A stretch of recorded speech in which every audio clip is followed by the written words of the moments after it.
नमस्कार, मैं हूं संजय शर्मा। आप देख रहे हैं 4 PM न्यूज नेटवर्क।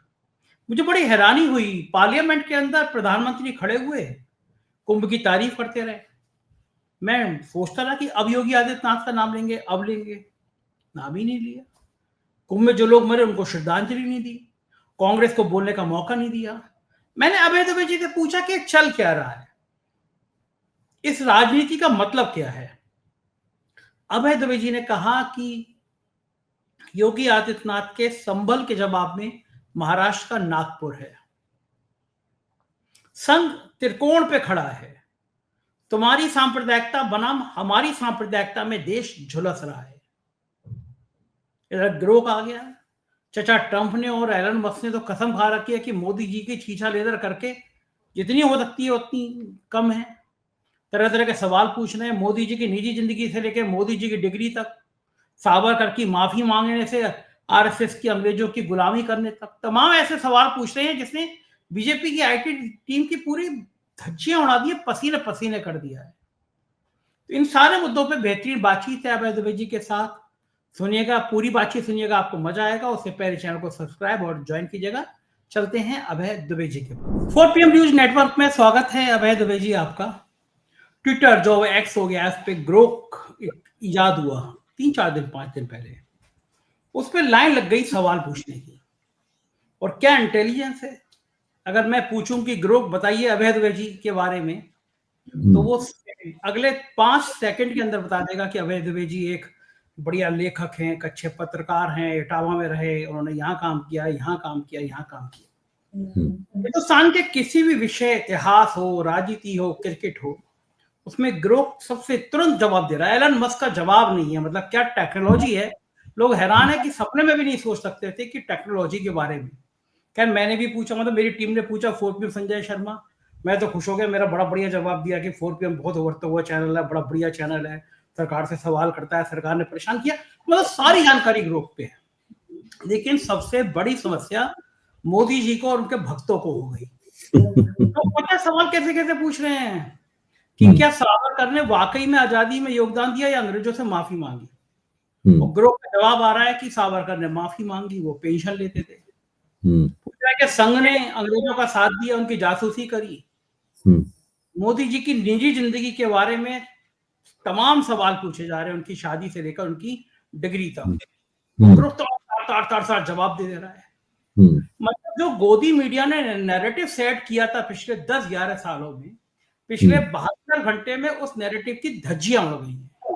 मैं ये सोच रहा था कि ट्रंप ने और एलन मस्क ने शपथ लेने के बाद क्या क्या कसम खाई थी कि मोदी जी की चरित्र हत्या, मोदी जी की राजनीतिक हत्या, मोदी जी की छीछा लेदर करने के जितने उपकरण, जितने औजार, जितने छेनी हथौड़ा होंगे, सब लेके बैठेंगे। ग्रोक एक ऐसी क्रांति है, संचार क्रांति के लोग भौचक्के हैं कि ये क्या पता। औरंगजेब के इतिहास से लेकर आज तक की तुरंत तुरंत तुरंत जानकारी मिल रही है। और खास तौर से संघ और भाजपा तो कहीं मुंह दिखाने लायक नहीं है। लोग ऐसे ऐसे सवाल पूछते हैं, ये टेक्नोलॉजी क्यों आई होगी अभय जी, और ये मोदी जी अब इससे निपटेंगे कैसे। एलन मस्क का मामला है, या प्रतिबंधित भी नहीं कर सकते। कुछ भक्तों ने कहा कि अब ये बैन हो जाएगा, प्रतिबंधित हो जाएगा। किसी की मोदी जी की हिम्मत है कि मस्क के, वो उनकी प्रेमिका के बच्चों को तो खिला रहे थे मोदी जी वहां पे, तो मोदी जी की काम कर रहे। क्या लग रहा है कैसे बीजेपी इस मुसीबत से निपटेगी, क्या लग रहा है आपको। अच्छा, ये बताइए, मैंने तो खैर अब इस ग्रुप का इस्तेमाल करके देखा नहीं है। आपसे मुझे सूचना प्राप्त हो रही है क्योंकि मैं एक्स पे मेरा अकाउंट है, लेकिन मैं बहुत सक्रिय नहीं हूं उसके ऊपर। कभी कभार साल में एक आध बार कुछ पोस्ट कर देता हूं। लेकिन आपने कहा है तो दिलचस्प है, मैं उसकी तरफ निगाह डालूंगा। मैं जानना ही चाहता हूं, क्या ग्रुप राजनीतिक भविष्यवाणी भी करता है? हाँ, मैं बता रहा हूँ आपको सवाल। जैसे ग्रुप पे सवाल पूछा गया कि सबसे ज्यादा, मैं देख के बताता हूँ। सवाल यह है कि 2029 में सबसे ज्यादा संभावना प्रधानमंत्री बनने की किसकी है। मेरे नाम है योगी आदित्यनाथ, स्टालिन, अखिलेश यादव, तेजस्वी यादव, ममता बनर्जी, अरविंद केजरीवाल। तो ग्रोक का जवाब है इसमें कि सबसे ज्यादा संभावना योगी आदित्यनाथ की है। ग्रोक लग रहा है क्योंकि वो भारतीय जनता पार्टी के उभरते हुए नेता हैं, हिंदुत्व का बड़ा काम करते हैं, बड़ी पहुंच है। हालांकि राहुल गांधी भी सशक्त दावेदार है। अगर कांग्रेस ज्यादा सीट जीत जाती है तो राहुल गांधी भी प्रधानमंत्री हो सकते हैं। यानी अब ग्रोक के हिसाब से 2029 में जो राजनीतिक परिदृश्य है, वो दो सत्ता पक्ष की तरफ से योगी आदित्यनाथ और विपक्ष की तरफ से अखिलेश यादव, अमित शाह नहीं है। ये ग्रोक का जवाब है। अच्छा, ये जो आपने ग्रोक का जवाब बताया, ये विश्लेषणात्मक भविष्यवाणी कहूंगा मैं तो विश्लेषण के साथ भविष्यवाणी है और साथ में उसका विश्लेषण के जरिए उसका तर्क भी प्रस्तुत किया गया है। तो इसके अंदर एक सबसे दिलचस्प बात तो यह है कि इससे ये तो कम से कम पुष्टि हो ही जाती है कि 2029 में नरेंद्र मोदी फिर चौथी बार प्रधानमंत्री नहीं बनने वाले, तो उनका तो उसमें नाम ही नहीं आया। अगर नरेंद्र मोदी 2029 में प्रधानमंत्री नहीं बनने वाले हैं तो जाहिर है उनके नेतृत्व में चुनाव नहीं होगा, किसी और के नेतृत्व में चुनाव होगा। इसका सीधा मतलब, कॉमन सेंस, सामान्य ज्ञान से मतलब ये निकाला जा सकता है कि 2029 से पहले नरेंद्र मोदी प्रधानमंत्री पद से हट जाएंगे, मतलब ग्रोक की भविष्यवाणी के मुताबिक। अगर वो प्रधानमंत्री पद से हटाएंगे तो कोई और प्रधानमंत्री बनेगा। अब वो और प्रधानमंत्री बनेगा तो वो कौन हो सकता है? ग्रोक से सवाल तो पूछा नहीं गया था, 2029 के बारे में पूछा गया था। अगर ग्रोक से सवाल पूछा जाता कि क्या नरेंद्र मोदी के नेतृत्व, मतलब नरेंद्र मोदी 2029 से पहले प्रधानमंत्री पद से हट जाएंगे, उनकी जगह कौन उनका उत्तराधिकारी होगा, तो वो सवाल दूसरा हो सकता है। लेकिन हम लोग इस पर चर्चा कर सकते हैं, ग्रोक ने जो विश्लेषण दिया है उसकी रोशनी में इसके ऊपर चर्चा की जा सकती है। अब आप देखिए, ग्रोक के मुताबिक नरेंद्र मोदी 2029 में प्रधानमंत्री नहीं बनेंगे, यानी उनके नेतृत्व में चुनाव नहीं होगा, यानी वो 2029 से पहले ही प्रधानमंत्री पद से हट जाएंगे। तो हम लोगों को सोचना ही चाहिए कि प्रधानमंत्री कौन बनेगा। क्या ऐसा तो हो नहीं सकता कि अमित शाह प्रधानमंत्री बने, उनके नेतृत्व में चुनाव हो और फिर प्रधानमंत्री बन जाए योगी आदित्यनाथ? ये तो हो नहीं सकता। नहीं होगा भाई, जाहिर है इसका मतलब यह है कि नरेंद्र मोदी को जब प्रधानमंत्री पद से हटाया जाएगा या वो रिटायरमेंट लेंगे, अभी सुना जा रहा है कि वो 30 तारीख को नागपुर जाएंगे पहली बार, तो वहां पे हो सकता है रिटायरमेंट पैकेज के ऊपर फाइनल चर्चा हो उनसे। तो इसका मतलब है योगी आदित्यनाथ ही प्रधानमंत्री बनेंगे 2029 से पहले, उन्हीं के नेतृत्व में चुनाव होगा, तभी तो उनकी ज्यादा संभावना है प्रधानमंत्री बने रहने की। आपने और राहुल गांधी, आपने दो चार लाइनें आपने और कह दी तो अमित शाह की कल शुगर बढ़ जाएगी, ब्लड शुगर बढ़ जाएगा कल उनका। तो मेरा मानना यह है कि ग्रोक ने जो कहा है उससे सबसे ज्यादा तकलीफ हुई होगी अमित शाह को। ग्रोक ने जो कहा है उससे सबसे ज्यादा तकलीफ हुई होगी नरेंद्र मोदी को, क्योंकि नरेंद्र मोदी बिल्कुल नहीं चाहते हैं, अमित शाह तो चाहते ही नहीं है, नरेंद्र मोदी बिल्कुल नहीं चाहते हैं कि योगी आदित्यनाथ भारत के अगले प्रधानमंत्री बने। इस बात पर किसी को कोई शक नहीं है, संघ के अंदर भी कोई शक नहीं है किसी को, और संघ के बाहर भी कोई शक नहीं है। जो निष्पक्ष प्रेक्षक हैं और जो निष्पक्ष रूप से राजनीति का अवलोकन करते हैं उनको भी कोई शक नहीं है। तो ग्रोक ने इस सवाल का जवाब देकर तो मेरे ख्याल से काफी तहलका मचा दिया। हाँ, काफी और भी सवाल हैं ऐसे। हाँ। अब जैसे सावरकर को लेके विवाद था, आपने तो बहुत पढ़ा है, सावरकर को लेकर अध्ययन किया है। भारतीय जनता पार्टी वीर सावरकर, और सावरकर देश के लिए बड़ी कुर्बानी दी, और ग्रोक के हिसाब से तो वो पेंशन लेते थे, वो अंग्रेजों की मदद की उन्होंने। देखिए, सावरकर के मामले में तो भारतीय जनता पार्टी जो बात कहती है हमेशा दो जुबानों से बोलती है। सावरकर के मामले में भारतीय जनता पार्टी और राष्ट्रीय स्वयंसेवक संघ अपने भीतर सावरकर को नापसंद करते हैं। मेरा मानना ये लोग पसंद नहीं करते सावरकर को, क्योंकि सावरकर जब जीवित थे तो उन्हें राष्ट्रीय स्वयंसेवक संघ बहुत नापसंद था। जब केशवराव बलिराम हेडगेवार ने संघ की स्थापना की तो उस वक्त सावरकर ने उनसे कहा कि भाई, हम हिंदू महासभा जो चुनाव वगैरह लड़ती है, स्वयंसेवकों को आके हमारा प्रचार करना चाहिए, हमारी पार्टी का काम करना चाहिए, हम दोनों ही हिंदू राष्ट्र के पथ पे चल रहे हैं, बनाने की हमारी योजना है। तो हेडगेवार ने अपने स्वयंसेवकों से कहा कि आपका काम हिंदू महासभा की दरी बिछाना और मेज कुर्सी बिछाना नहीं है, रखना नहीं है, आप वहां पर नहीं आएंगे। सावरकर की हम इज्जत करते हैं, उन्हें अपने आप व्याख्यान वगैरह देने के लिए बुलाया करेंगे।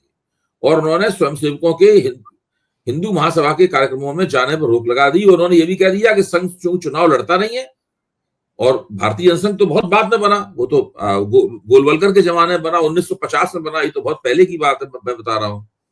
उस वक्त तक संघ की कोई योजना भी नहीं थी राजनीतिक दल बनाने की। तो इससे सावरकर और संघ के बीच में एक बहुत बड़ी खाई बन गई। संघ ने सावरकर ने संघ के ऊपर बहुत कठोर टिप्पणियां की। एक टिप्पणी उसमें यह भी थी, जो बहुत ही ऐसी टिप्पणी थी, इसको सुनकर किसी भी संघ के स्वयंसेवक का खून खौल जाएगा। सावरकर ने कहा कि संघ का स्वयंसेवक शाखा जाता है और सड़क पर कदमताल करता है और बिना कुछ उपलब्ध किए हुए मर जाता है। मतलब इस प्रकार की बात उन्होंने, इसी से मिलती जुलती बात उन्होंने कही, जिससे अंदाजा लगाइए कि कितनी मन में उनके संघ के प्रति जो है ना वो चिढ़ रही हो। अब बताइए 10 साल से मोदी जी की सरकार है, जाने किन किन लोगों को उन्होंने भारत रत्न दे दिया, और उस व्यक्ति को जिसने राजनीतिक हिंदुत्व का सिद्धांत रचा, हिंदुत्व की मशहूर किताब लिखी, जिसको पढ़कर राष्ट्रीय स्वयंसेवक संघ की स्थापना की गई, सावरकर को आज तक भारत रत्न लोगों ने नहीं दिया। भाई आप इतनी बातें करते हैं, आप बताइए, आप इतनी बातें करते हैं आप सावरकर के बारे में, तो आपने सावरकर को भारत रत्न क्यों नहीं दिया आपने?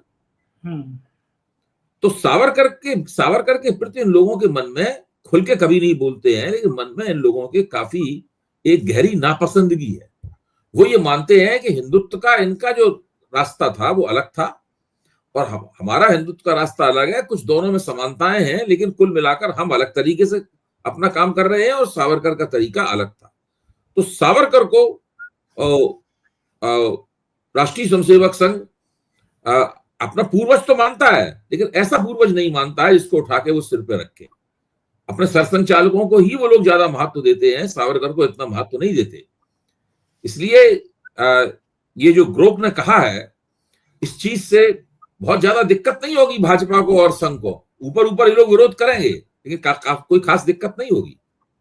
अच्छा, फिर सावरकर का इतना नाम क्यों लेती हैं? वीर सावरकर, सावरकर बड़े महान थे, ये सब कहानियां। उसकी वजह यह है कि सावरकर ने जो किताब लिखी थी ना, व्हाट इज हिंदुत्व, एक पतली 100 पेज की किताब है, सब लोगों को पढ़नी चाहिए जानने के लिए कि आखिरकार उसमें वो कहते क्या है। उसमें सावरकर ने पहली बार ये प्रतिपादित किया था कि हिंदुत्व एक राजनीतिक विचारधारा है। उसी में उन्होंने पुण्यभूमि और पितृभूमि का सिद्धांत उन्होंने निकाला था। पितृभूमि यानी जो लोग इस देश में पैदा हुए हैं, सबकी पितृभूमि ये भारत है, चाहे वो मुसलमान हो, चाहे वो ईसाई हो, चाहे वो हिंदू है। तो वो कह रहे हैं कि सबकी पितृभूमि भारत है। मुसलमानों की पितृभूमि भारत है, ईसाइयों की पितृभूमि भारत है, यहूदियों की, जो भारत में पैदा हुए हैं, सबकी पितृभूमि ये है। लेकिन पुण्य भूमियां सबकी अलग अलग है। सारे हिंदुओं की पुण्य भूमि भारत है, मुसलमानों की पुण्य भूमि मक्का मदीना है, ईसाइयों की पुण्य भूमि यरूशलेम है। मतलब वो ईसाइयों की पुण्य भूमि अलग है। इसलिए वो कह रहे हैं कि जिन लोगों की पुण्य भूमि और पितृभूमि एक ही है, वो इस देश के स्वाभाविक वासी है। जिनकी पितृभूमि तो भारत है लेकिन पुण्य भूमि भारत नहीं है, वो लोग इस देश के स्वाभाविक वासी नहीं है, वो इस दूसरे दर्जे के नागरिक रहेंगे। ये है पूरी हिंदुत्व की थीसिस जो सावरकर ने उसमें दी है। पुण्य भूमि और पितृभूमि का जो फर्क किया है ना, वो फर्क ये है।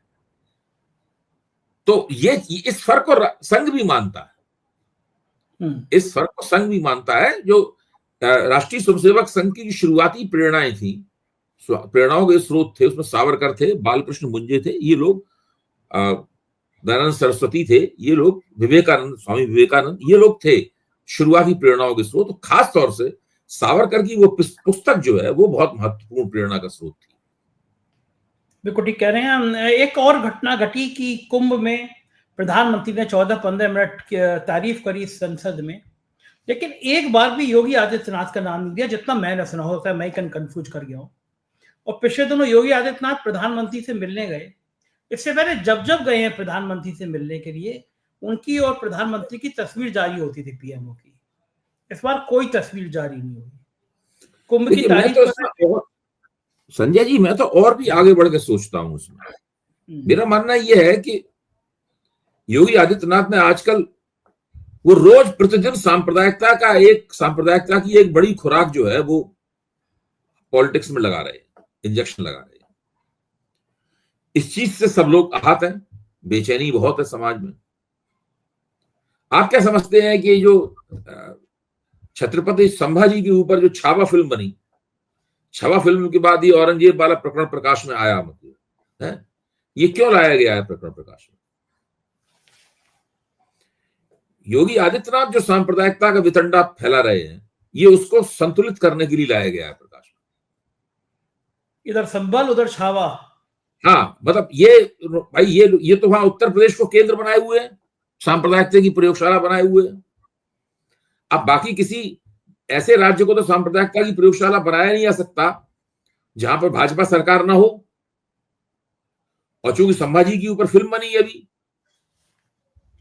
तो उसमें एक तरह से इधर ये महाराष्ट्र का संभल है, आप ही कहिए, जो वहां पर औरंगजेब की कब्र के नाम पर खड़ा कर दिया गया है। टीवी के ऊपर चल रहा दंगे का रिहर्सल है। सही बात है, बिल्कुल ठीक बात है। ठीक उसी तरीके से जैसे कि संभल में जो हो रहा था वो भी टीवी के ऊपर चलने वाला रिहर्सल था। अब ये सारे दंगे और सांप्रदायिक राजनीति जो है इसको संगठित करने वाला, इसकी अभिव्यक्ति करने वाला टीवी है। 25-30-50 से ऊपर तो कभी होते ही नहीं, उससे भी कम 30-40 लोग भगवा अंगोछे डाले टीवी के कैमरे के सामने चलते हुए दिखाई जाते हैं। वो नारे लगा रहे हैं और एक बैनर लिए हुए हैं और बीच में औरंगजेब की तस्वीरों पर उछल कूद मचा रहे हैं, कूद रहे हैं औरंगजेब की तस्वीरों पर, आग लगा देते हैं, चप्पल निकाल के उस तस्वीर को पीटने लगते हैं। टीवी कैमरा ये नहीं दिखाता कि कितनी बड़ी जनता इनके पीछे है, कभी नहीं दिखाया जाता इनको। मेरा तो मानना है 50 भी नहीं होते, 25 ही होते हैं कुल मिला के ये लोग, 10 से लेके 25 के बीच लोग होते हैं। टीवी में ये क्षमता है कि 10 से 25 लोगों के को सामने रख के वो इस तरह से पेश कर सकते हैं जैसे कि बहुत बड़ा आंदोलन हो रहा हो। तो टीवी कैमरे की मदद से देश में 2 जगहों पर सांप्रदायिक राजनीति का रिहर्सल चल रहा है। संभल में चल रहा है और नागपुर में चल रहा है। बड़ा खौफनाक है देश के लिए कि वो 1990 के दशक में देश को ले जा रहे हैं फिर से एक सांप्रदायिक उन्माद में। देखिए, एक बात बता दो, 1990 में जो राम जन्मभूमि आंदोलन था उसमें बहुत बड़े पैमाने पर लोगों की भागीदारी थी। हाँ, वो 5-10 लोग नहीं होते थे तो फिर टीवी वगैरह होता नहीं था। बहुत बड़े जो कलश यात्राएं थी, जो ईंटें ले जाई गई थी वगैरह, सब जो शिला पूजन वगैरह हुआ था, इसमें काफी लोगों की भागीदारी थी। समाज के बड़े हिस्से को इसमें गोलबंद किया गया था। वरना इतने सारा जब 1990 में मुलायम सिंह मुख्यमंत्री थे और चारों तरफ से कार सेवकों का उत्तर प्रदेश के ऊपर हमला हो रहा था, वो अयोध्या पे कूच कर रहे थे, मुलायम सिंह कह रहे थे कि हम एक चिड़िया को भी पर नहीं मारने देंगे, तो उस वक्त कल्पना कर सकते हैं कितने लोग उत्तर प्रदेश में मुलायम सिंह की सरकार पे हमला बोलने के लिए टिड्डी दल की तरह उबड़े थे। ये जो संभल में हो रहा है और ये नागपुर में हो रहा है, इसमें बहुत कोई लोगों का नहीं है। ये तो 25-30 लोगों का खेल है पूरा का पूरा, और दोनों जगह सरकारी पक्ष जो है इसको प्रोत्साहित कर रहा है। उद्धव ठाकरे ने वक्तव्य दिया है, वो सुनने काबिल वक्तव्य है। उद्धव ठाकरे ने कहा भाई आपकी सरकार है, आप बुलडोजर चला दीजिए, हमको क्या आपत्ति है उसमें। सही बात है, आप औरंगजेब की कब्र के ऊपर बुलडोजर चला दीजिए, आपकी सरकार है, चला दीजिए बुलडोजर। आप ये सब बड़ी बड़ी बातें क्या कर रहे हैं? आप तो डबल इंजन की सरकार है। अगर आर्कियोलॉजिकल सर्वे ने वो सुरक्षित कर रखा है तो वहां से केंद्र से उसकी हटा दीजिए उसका कवर आर्कियोलॉजिकल सर्वे का, ठीक बात। उसके बाद गिरा दीजिए सरकार की तरफ से। हंगामा क्यों काट रहे हैं? और उन्होंने कहा है कि जब ये बुलडोजर चलाया जाए, कब्र उखाड़ी जाए, तो वहां पर नीतीश कुमार और चंद्रबाबू नायडू को निमंत्रित जरूर कीजिए। हाँ, ये लाइन सबसे अच्छी है, सबसे अच्छी है। वहां नीतीश कुमार और चंद्रबाबू नायडू को जरूर निमंत्रित कीजिएगा ताकि वो भी इस कार्यक्रम में भाग लें आके। हाँ, अच्छा, इन सब उन्माद से चंद्रबाबू नायडू की तो स्थिति वाकई बड़ी नाजुक होगी, क्योंकि आंध्र में बड़ी संख्या में मुसलमान उन्हें सपोर्ट करते हैं, उन्हें वोट करते हैं। भाई राजनीति तो दुधारी तलवार होती है, राजनीति दुधारी तलवार होती है। अब योगी आदित्यनाथ सोच रहे होंगे हमने नहीं सोचा था कि यहाँ पे हमने संभल किया तो वहां पे औरंगजेब करना शुरू कर देंगे। भाई आप सोचिए, दिल्ली में एक औरंगजेब रोड थी, एक पृथ्वीराज रोड है, पृथ्वीराज रोड के बगल में पैरेलल औरंगजेब रोड जाती है। ये इंडिया इंटरनेशनल सेंटर के पास में, हैबिटेट सेंटर के पास में औरंगजेब रोड थी। औरंगजेब रोड का नाम औरंगजेब से हटा दिया गया, नाम हटा के उसकी जगह अब्दुल कलाम रोड कर दिया गया। तो उस पर ना कोई आंदोलन हुआ, ना किसी ने विवाद किया, किसी ने कोई आपत्ति नहीं की, औरंगजेब का नाम हटा दिया। वही तीसरी रोड अकबर रोड है, शाहजहां रोड भी वहीं पे, देखिए वो भी शाहजहां भी शाहजहां रोड से ही चलते हैं तो बीच में एक फॉर्क आता है, एक फॉर्क पृथ्वीराज रोड है और एक फॉर्क है, एक रोड गई है औरंगजेब रोड थी, उसके और थोड़ा आगे बढ़ जाओ तो वो अकबर रोड आ जाती है। तो अब आप देखिए ना, तीन मुगल सम्राटों के नाम से वहां पर सड़कें थी, शाहजहां रोड, औरंगजेब रोड और अकबर रोड। औरंगजेब रोड का नाम बदल दिया गया, किसी ने कोई आपत्ति नहीं की, कोई आंदोलन नहीं हुआ, कुछ नहीं हुआ। अच्छा, मुगलों से ये तो जानबूझ के भड़कावे की कार्रवाई के जरिए हो रहा है पूरा का पूरा। और वहां पे औरंगजेब की कब्र को 330 साल हो गए कब्र बने हुए। इस बीच में लंबा शासनकाल मराठाओं का रहा, जिनसे औरंगजेब ने सारी जिंदगी युद्ध किया। जिंदगी के आखिरी 25 साल में मराठों से लड़ता रहा औरंगजेब। मराठों ने तो उनकी कब्र नहीं हटाई। ऐसा तो नहीं हुआ कि मराठे वहां पर प्रदर्शन कर रहे हो, औरंगजेब के ऊपर कूद फांद कर रहे हो, ड्रामेबाजी नाटक चल रहा हो, ऐसा तो उन्होंने कभी नहीं किया। अभी अगर कहीं शिवाजी देख रहे होंगे, ऊपर से स्वर्ग से देख रहे होंगे इन लोगों की इस तरह की हरकतों को, तो सोच रहे होंगे क्या बंदरों ऐसी हरकत कर रहे हैं लोग। सही है। मुंबई का हमले का आरोपी कसाब, उसकी कमर को हटाने के लिए आंदोलन नहीं हुआ अभी तक, और सैकड़ों साल पहले मर गए औरंगजेब। देखिए ये मेरा मानना है, ये दोनों ही आंदोलन राष्ट्रीय स्वयंसेवक संघ के भीतर की राजनीति के परिणाम है।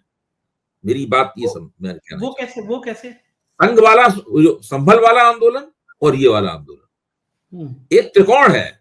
इसके एक कोण पे संघ खड़ा है, एक कोण पे मोदी और शाह खड़े हैं, और एक कोण पे योगी आदित्यनाथ खड़े हैं। उस त्रिकोण के बीच में बहस, इस त्रिकोण में समस्या यह है कि मोदी का उत्तराधिकारी कौन होगा। तो मेरा कहना है कि ग्रुप ने जो जवाब दिया है, ग्रुप ने जो विश्लेषणात्मक भविष्यवाणी की है, इस पूरी भविष्यवाणी का इशारा यह है कि संघ के अंदर हिंदुत्व की राजनीति के भीतर एक प्रतियोगिता चल रही है, होड़ चल रही है। उस होड़ में संघ को ही तय करना है कि उस होड़ में वो किसके पक्ष में रहेगा।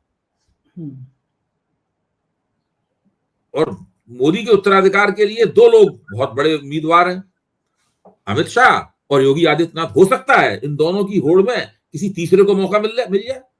हाँ, सही बात है। संघ के दिमाग में होगी बात ये दोनों आपस में लड़ते रहे, तीसरे के सिर पे ताज रख दिया जाए। अच्छा, आप बताइए, मोदी जी को ये नहीं पता था कि वो कुंभ की तारीफ कर रहे हैं, एक बार भी योगी आदित्यनाथ का नाम नहीं लेंगे तो इसका बड़ा बवंडर होगा, राजनीति में बड़े मतलब निकाले जाएंगे। नहीं, मतलब वो संदेश दे रहे हैं कि योगी आदित्यनाथ नहीं है कहीं आगे पीछे। हाँ, वो संदेश दे रहे हैं मोदी जी। मोदी उसका श्रेय खुद ले रहे हैं पूरा का पूरा। योगी आदित्यनाथ को दुख ये था कि राम मंदिर का जब प्राण प्रतिष्ठा की गई तो सारा श्रेय नरेंद्र मोदी ले गए, वो पीछे खड़े रहे हाथ बांधे हुए।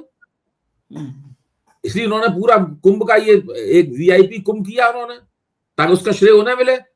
मोदी जी वहां लोकसभा पे तो मोदी जी का कब्जा है, वो उत्तर प्रदेश विधानसभा तो है नहीं, तो यहाँ मोदी जी ने सारा श्रेय खुद ले लिया, योगी आदित्यनाथ का नाम ही निकाल दिया उसके अंदर। ये तो बिल्कुल स्पष्ट रूप से पॉलिटिकल मैसेजिंग है। अच्छा, क्या लोकसभा में कुंभ में जो मोदी जी कह रहे हैं कि ये हमारा उत्तराधिकारी नहीं है। हाँ, ये मैसेज है। अच्छा, लोकसभा में क्या कुंभ में जो लोग मरे हैं उनको श्रद्धांजलि नहीं देनी चाहिए थी? इतनी बड़ी संख्या में लोग मरे हैं। बिल्कुल देनी चाहिए थी। अगर मोदी जी श्रद्धांजलि दे देते उनको तो और ज्यादा अच्छा रहता। वो यहाँ पे चूक गए। अगर वो श्रद्धांजलि दे देते ना तो और भी ज्यादा अच्छा रहता, और श्रद्धांजलि देके वो इधर थोड़ा सा वो नुक्ता भी मार देते तो और भी अच्छा होता, उनका मैसेज और बढ़िया जाता। सही बात है। संसद में आज कांग्रेस ने भी हंगामा किया, राहुल गांधी को बोलने का मौका ही नहीं दिया गया। मतलब ये तो गजब है, नेता प्रतिपक्ष को मौका ही नहीं दिया जाता, ना कैमरा उसके ऊपर फोकस, ना उसे बोलने का मौका दिया जाता है। पूरी तरह विपक्ष विहीन लोकतंत्र बना रहे हैं। देखिए, ये तो मजबूरी है, बहुमत चला गया, कांग्रेस की सीटें दूनी हो गई, विपक्ष का नेता आपको बनाना पड़ा। 10 साल में तो विपक्ष का कोई नेता नहीं था, तो विपक्ष विहीन लोकतंत्र तकरीबन बना ही दिया था उन्होंने। लेकिन 24 के चुनाव में गड़बड़ हो गई, विपक्ष मजबूत होकर उभरा, भारत के इतिहास में सबसे ज्यादा मजबूत होकर उभरा। इसलिए तो मोदी जी मजबूर है, जितना मौका मिलता है उतना वो विपक्ष को किसी भी किस्म का मौका देने से इनकार करते हैं। हाँ, लेकिन अगर इस तरह गतिरोध जारी रहेगा तो कांग्रेस को तो फायदा ही है। कांग्रेस लगातार हमला बोलेगी, विरोध करेगी, घेराबंदी करेगी। कांग्रेस कर ही रही है ये। देखिए, ये असल में होता ये है कि विधानसभा चुनाव जीत लिया कांग्रेस हार गई, विधानसभा चुनाव जीत लिया कांग्रेस हार गई, इसकी रोशनी में जो समीक्षाएं वगैरह होती हैं उसमें मान लिया जाता है कि कांग्रेस बहुत कमजोर हो गई है। ऐसी बात है नहीं, ऐसी बात है नहीं, क्योंकि देश की जो मौजूदा स्थिति है उसमें विपक्ष कमजोर हो ही नहीं सकता है। देश की मौजूदा स्थिति बहुत खराब है। आप यही देखिए तमाम सारी गड़बड़ियां जो भी हो रही हैं, गड़बड़ियां सारा भाजपा शासित राज्यों में हो रही हैं। बिहार में पुलिस के ऊपर आए दिन हमले हो रहे हैं, वो किसकी हुकूमत है वहां पे? नीतीश कुमार किसके, कहाँ एनडीए के मुख्यमंत्री हैं, भाजपा उनकी मुख्य समर्थक है वहां पे, भाजपा के उप मुख्यमंत्री हैं बिहार में। उत्तर प्रदेश की क्या स्थिति है हम लोग जानते हैं, महाराष्ट्र में क्या हो रहा है हम लोग जानते हैं। जानबूझ के ये लोग माहौल खराब कर रहे हैं। बिल्कुल ठीक बात है। और वो माहौल खराब इसलिए नहीं कर रहे हैं कि विपक्ष को उकसावी कार्रवाई कर रहा है या मुसलमान उकसावी कार्रवाई कर रहे हैं। हिंदुत्व की भीतरी प्रतियोगिता है, वो प्रतियोगिता इस प्रकार का माहौल खराब करने की तरफ ले जा रही है। बिल्कुल ठीक बात है, हमारी निगाह बनी रहेगी, हम लोग बातचीत करते रहेंगे। बहुत बहुत शुक्रिया अभय जी, आपने समय दिया, थैंक यू। ये थे अभय द्विवेदी जी, और बहुत तथ्यात्मक तरीके से उन्होंने पूरी राजनीति का विश्लेषण किया। मुझको यकीन है आपको भी ये चर्चा पसंद आई होगी। अपने प्यार भरे कमेंट से मुझे बताएं कि बातचीत कैसी लगी। आप मुझे प्यार करते हैं, चैनल को इसलिए देते हैं, इसके लिए बहुत बहुत आभार, थैंक यू।